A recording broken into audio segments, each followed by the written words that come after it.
പരിശുദ്ധ പരമ ദിവ്യകാരുണ്യത്തിന് എന്നേരവും ആരാധനയും സ്തുതിയും പുകഴ്ചയും ഉണ്ടായിരിക്കട്ടെ. പരിശുദ്ധ പരമ ദിവ്യകാരുണ്യത്തിന് എന്നേരവും ആരാധനയും സ്തുതിയും പുകഴ്ചയും ഉണ്ടായിരിക്കട്ടെ. പരിശുദ്ധ പരമ ദിവ്യകാരുണ്യത്തിന് എന്നേരവും ആരാധനയും സ്തുതിയും പുകഴ്ചയും ഉണ്ടായിരിക്കട്ടെ. അതുകൊണ്ട് യേശു പറഞ്ഞു, നിങ്ങൾ മനുഷ്യപുത്രനെ ഉയർത്തിക്കഴിയുമ്പോൾ ഞാൻ തന്നെയെന്നും ഞാൻ സ്വമേധയാ ഒന്നും പ്രവർത്തിക്കുന്നില്ല, പ്രത്യുത എൻ്റെ പിതാവ് എന്നെ പഠിപ്പിച്ചതുപോലെ ഇക്കാര്യങ്ങൾ ഞാൻ സംസാരിക്കുന്നുവെന്നും ഞാൻ മനസ്സിലാക്കും. ഒന്നാമത്തെ വായന, കർത്താവ് മോശയോട് പറയുന്നുണ്ട്, ഒരു പിച്ചള സർപ്പത്തെ ഉണ്ടാക്കി വടിയിൽ ഉയർത്തി നിർത്തുക, ദംശനമേൽക്കുന്നവർ അതിനെ നോക്കിയാൽ മരിക്കുകയില്ല. മോശ പിച്ചള കൊണ്ടൊരു സർപ്പത്തെ ഉണ്ടാക്കി അതിനെ വടിയിൽ ഉയർത്തി നിർത്തി, ദംശനമേറ്റവർ പിച്ചള സർപ്പത്തെ നോക്കി അവർ ജീവിച്ചു. വചനം ഒന്നുകൂടെ നമ്മൾ ആവർത്തിക്കുകയാണ്. നിങ്ങൾ മനുഷ്യപുത്രനെ ഉയർത്തിക്കഴിയുമ്പോൾ ഞാൻ തന്നെ എന്നും ഞാൻ സ്വമേധയ ഒന്നും പ്രവർത്തിക്കുന്നില്ല എന്നും നിങ്ങൾ മനസ്സിലാക്കും. ഈ ഉയർത്തപ്പെട്ട പിത്തള സർപ്പത്തെ നോക്കി രക്ഷ പ്രാപിച്ച മനുഷ്യരെ നോക്കണം. ആഗ്നേയ സർപ്പങ്ങളാണ്. അവര് ചെയ്ത തെറ്റെന്താന്ന് വെച്ചാൽ അവര് കർത്താവിനെ തള്ളിപ്പറഞ്ഞു എന്നുള്ളതാണ്.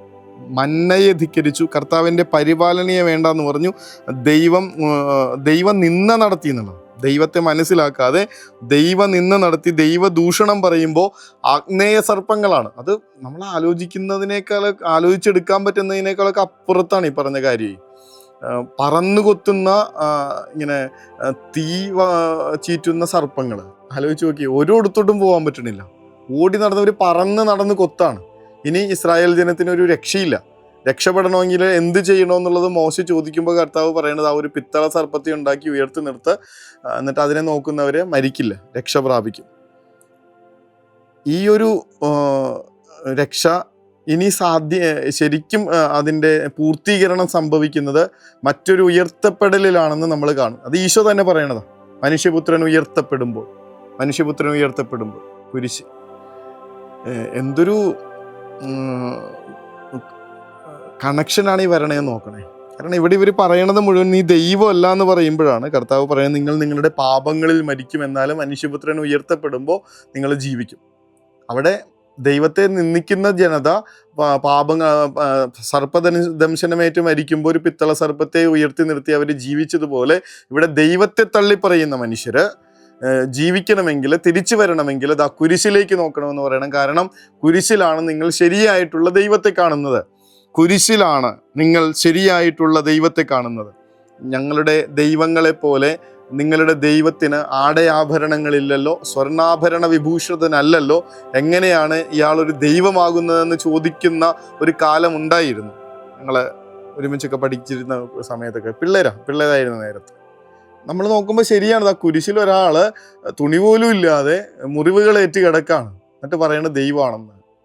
പക്ഷേ ഒരിത്തിരി നേരം ആ കുരിശിലേക്ക് നോക്കിയിരിക്കുമ്പോൾ എവിടെ നിന്നെന്നറിയാത്തൊരു കരുത്ത് നമുക്ക് ലഭിക്കുന്നു. ഈ ലോകത്തിൻ്റെ മുകളിൽ ഉയർന്നു നിൽക്കുന്നത് പോലുള്ളൊരു ശക്തി എന്നിൽ പ്രവേശിക്കുന്നു. എൻ്റെ മുറിവുകളിലേക്ക്, അവൻ്റെ മുറിവുകളുടെ നിന്ന് രക്തമൊഴുകി എന്നെ സൗഖ്യപ്പെടുത്തുന്നു.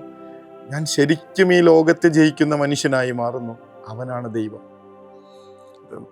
മെഡിക്കൽ ട്രസ്റ്റ് ഹോസ്പിറ്റലിൽ അങ്ങനെ ഒരു ചേട്ടൻ തൻ്റെ സഹോദരന് വേണ്ടി പ്രാർത്ഥിക്കാൻ ചെല്ലുമ്പോൾ ഇതേ കാര്യമാണ്. വേറൊരു മതസ്ഥനാണ്. ICUയിൽ കിടക്കുന്ന ഡോക്ടർമാരെ ഏതാണ്ട് കൈയൊഴിഞ്ഞ സ്ഥിതിയിൽ കിടക്കുന്ന സഹോദരന് വേണ്ടിയിട്ട് അവന് സൗഖ്യം നൽകണേയെന്നും അവൻ്റെ വേദന മാറ്റണേയെന്നും പ്രാർത്ഥിക്കാനായിട്ടാണ് പള്ളിയിലേക്ക് ചെല്ലണേ. അവിടെ ചെല്ലുമ്പോൾ പുള്ളി പറയണത്, എനിക്ക് ആദ്യം ചിരിയാ വന്നത്, ഇത്രയും വലിയ സങ്കടത്തിൻ്റെ നേരത്ത് പോലും. കാരണം ഞാൻ പ്രാർത്ഥിക്കാൻ ചെന്നിരിക്കുന്ന ഒരാൾ സ്വയം രക്ഷിക്കാൻ പോലും കഴിയാതെ കിടക്കുന്ന, കുരിശിലിങ്ങനെ നിസ്സഹായനായി കിടക്കുന്ന ഒരാൾ. പിന്നെ വേറൊരിടത്തും പോകാനില്ലാത്തതുകൊണ്ട് അവിടെ ഇരുന്നു. കുറച്ചു നേരം ആ കുരിശിലോട്ട് നോക്കിയിരിക്കുമ്പോൾ എനിക്ക് മനസ്സിലാവുന്നുണ്ട്, ഈ കിടക്കുന്ന ആൾക്കേ എൻ്റെ സഹോദരൻ്റെ മുറിവുകൾ മനസ്സിലാക്കാൻ പറ്റുള്ളൂ, അവൻ്റെ വേദനകൾ പിടികിട്ടുള്ളൂ, അവനെ സൗഖ്യപ്പെടുത്താനായിട്ട് പറ്റുള്ളൂ. ഈ കുരിശിലേക്ക് നോക്കിയവരൊക്കെ പ്രകാശിതരായി എന്ന് വചനം പറയണത് വെറുതെ ഒന്നുമല്ല. കാരണം ആ കുരിശിൽ കിടക്കുന്ന കർത്താവാണ് ശരിക്കുമുള്ള ദൈവം. അതുകൊണ്ടാണ് പിശാചുക്കൾ ഇവൻ അത്ഭുതം പ്രവർത്തിക്കുന്നത് കാണുമ്പോൾ അവനെ വിളിച്ചു പറയുന്ന നേരത്ത് നിങ്ങൾ മിണ്ടരുതെന്ന് പറയണേ. നിങ്ങൾ മിണ്ടിപ്പോകരുത്. ഞാൻ അത്ഭുതങ്ങൾ പ്രവർത്തിച്ച് മിശിഹായാകാൻ വന്ന ഒരാളല്ല. അതുകൊണ്ടാണ് കഴുതപ്പുറത്ത് ഇവരെ രാജകീയമായി പ്രവേശനം നടത്തുന്ന കർത്താവ് ഇവരെ രക്ഷിക്കാനായിട്ടുള്ള യുദ്ധസന്നാഹത്തിന് പോകാതെ നേരെ ദേവാലയം ശുദ്ധീകരിക്കാനായിട്ട് പോകുന്ന, അതുവഴി തൻ്റെ പീഡാനുഭവവും കുരിശുമരണവും ഉറപ്പുവരുത്തുന്നൊരു കാഴ്ച നമ്മൾ കാണുന്നത്. വെറുതെ അത്ഭുതങ്ങൾ പ്രവർത്തിക്കുന്ന കർത്താവ് ദൈവമല്ല, നേരെ മറിച്ച് കുരിശിലെ സ്വയം ബലിയായി മാറി ഇങ്ങനെ അവരെ വീണ്ടെടുക്കുന്ന ദൈവമാണ്. തന്നെ നൽകി വിലയായി കൊടുത്തത് സ്വന്തം ജീവനാണ്. ഇതിനപ്പുറത്ത് എന്താ വെക്കാനുള്ളത് നമുക്ക്? ഇതിനപ്പുറത്തൊരു സ്നേഹം, ഇതിനപ്പുറത്തൊരു ത്യാഗം, ഇതിനപ്പുറത്തൊരു കരുതൽ വേറെ എവിടെ കാണുന്നത്? ഇനിപ്പറ ദൈവമാരാണെന്ന്, ശരിക്കുള്ള ദൈവമാരാണ് ഈ കുരിശി കിടക്കുന്ന ക്രിസ്തു അല്ലാതെ. നോക്കിയിരിക്കുമ്പോൾ നമുക്കതിൻ്റെ ആഴം വെളിപ്പെട്ട് കിട്ടും. നിന്നെ നോക്കിയിരിക്കാനേ കഴിയുന്നുള്ളൂ, നിൻ സ്നേഹമോർത്ത് കരയാനേ ആവുന്നു. അത് ദിവ്യകാരുണ്യത്തെ നോക്കുമ്പോൾ അതിനുള്ളിൽ എനിക്ക് വേണ്ടി ചോരയൊലിപ്പിച്ച് നിൽക്കുന്ന കർത്താവിൻ്റെ തിരുമുഖം കാണുമ്പോൾ പാടിപ്പോകുന്ന പാട്ട്. കുരിശിൽ കിടക്കുന്ന നിന്റെ ദൈവത്വത്തെ തിരിച്ചറിയാൻ ആ നല്ല കള്ളനെ കണക്ക് ഞങ്ങൾക്ക് തെളിച്ചം തരണമേ എന്ന വിശ്വാസത്തോടു കൂടെ തമ്പുരാന്റെ ആ കുരിശിന് കീഴിലേക്ക് എൻ്റെ ജീവിതത്തെ സമർപ്പിച്ചു അവിടുത്തെ ആശീർവാദം.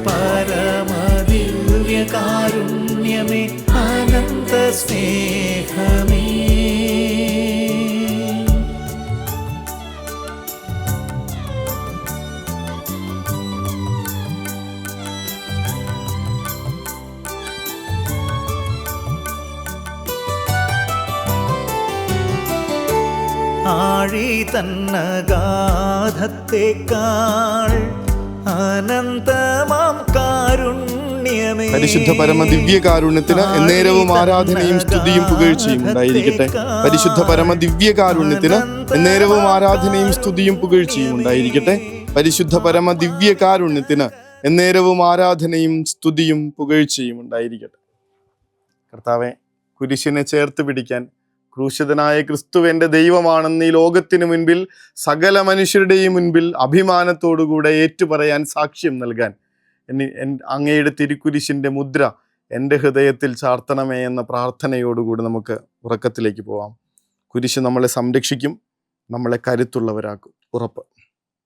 കരുണതൻ കയർ പിടിച്ച് നയിച്ചിടും സ്നേഹമേ, ദിവ്യകാരുണ്യ സ്നേഹമേ, പരിശുദ്ധ സ്നേഹമേ, പരിശുദ്ധ പരമദിവ്യകാരുണ്യമേ, അനന്ത സ്നേഹമേ, പരിശുദ്ധ പരമ